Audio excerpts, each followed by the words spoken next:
Pagi ini saat saya berdoa, saya mendapatkan satu kalimat di dalam roh saya.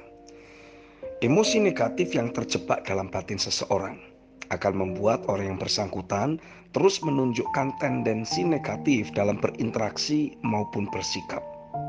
Saat saya mencoba menggali pemahaman yang lebih mendalam tentang pernyataan roh di atas, saya dibawa untuk menyadari bahwa sebetulnya saat seseorang jadi gelisah, bersungut-sungut, khawatir, ataupun marah-marah yang tidak jelas, semua itu disebabkan karena adanya emosi negatif yang terjebak di dalam dirinya.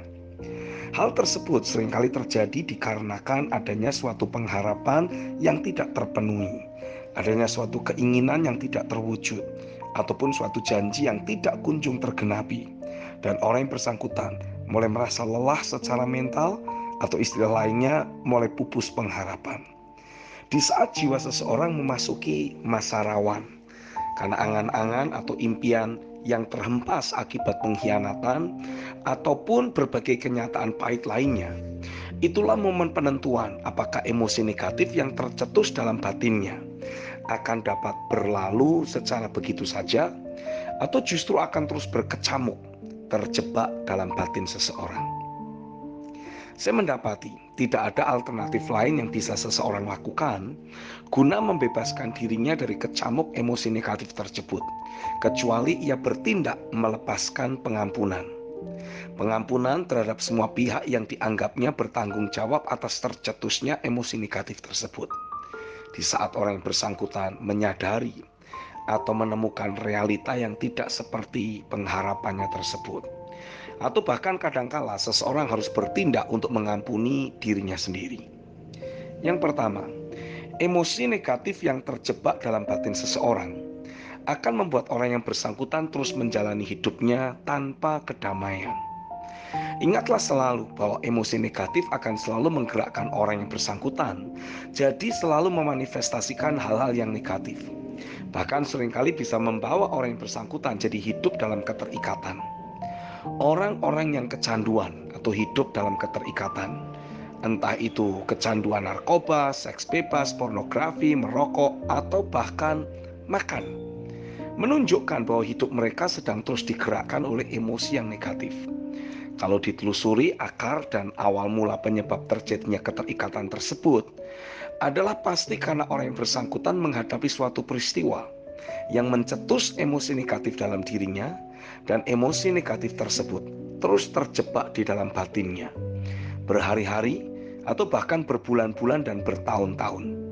Cukup lama untuk menghancurkan semua pikiran rasional yang ia miliki, sehingga akibatnya langkah berikut yang ia ambil dalam perjalanan kehidupannya jadi melenceng dan keliru. Yang kedua, emosi negatif selalu bersifat merusak, dan karena itu orang yang pernah dirusak olehnya selalu membutuhkan pemulihan emosional. Roh Kudus mengingatkan saya bahwa sebagai gembala yang agung, Tuhan selalu bersiap untuk memulihkan jiwa kita. Mazmur 23 ayat 1-3. Dia juga memberikan Roh Kudusnya untuk berfungsi sebagai penghibur bagi kita. Yohanes 14 ayat yang ke-26. Kata-kata nubuatan dilepaskan melalui orang-orang yang ia urapi juga untuk membangun, menasihati dan menghibur. 1 Korintus 14 ayat yang ketiga. Roh Kudus sendiri akan menolong kita dalam berdoa untuk merilis, melepas keluhan-keluhan yang tak terucapkan dari dalam batin kita. Roma 8 ayat 26-27. Semua karya ilahi tersebut bertujuan untuk memulihkan jiwa seseorang yang pernah mengalami luka atau rusak akibat amuk gejolak emosi negatif yang terperangkap di dalam batinnya. Jadi, di satu sisi, orang yang bersangkutan harus bertindak untuk melepaskan pengampunan atas semua pihak yang dianggapnya bertanggung jawab atas tercetusnya emosi negatif dalam hidupnya, termasuk memaafkan dirinya sendiri. Dan setelah itu, bertindak untuk membuka diri guna mengalami pekerjaan Roh Kudus yang bertujuan memulihkan jiwanya, sehingga orang yang bersangkutan kembali hidup utuh atau sempurna di hadapan hadirat Tuhan. Tindakan seseorang yang mau menanti-nantikan Tuhan, mendesak dalam hadirat Tuhan, sehingga setiap aspek hidupnya dililit atau diselimuti oleh realita hadiratnya, akan mampu memulihkan emosi orang yang bersangkutan. A. Sambil mengarahkan imajinasi kita pada salah satu janji Tuhan, berkata-katalah dalam bahasa roh. B. Sambil berkata-kata dalam bahasa roh, rasakan gejolak emosi yang ada dalam batin kita. Rilis emosi tersebut melalui ekspresi doa bahasa roh. C.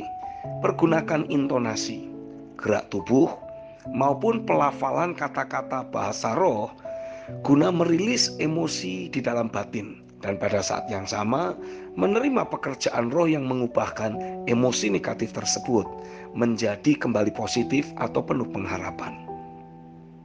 D. Teruslah berdoa hingga kembali merasakan adanya kelegaan, penerimaan, ucapan syukur, deklarasi kemenangan, atau berbagai emosi positif lainnya. E. Ambil waktu sedikit lagi untuk betul-betul memeteraikan emosi positif yang ada. Terus lakukan deklarasi firman, naikkan pujian atau penyembahan hingga hati kita kembali berkobar-kobar. Amin.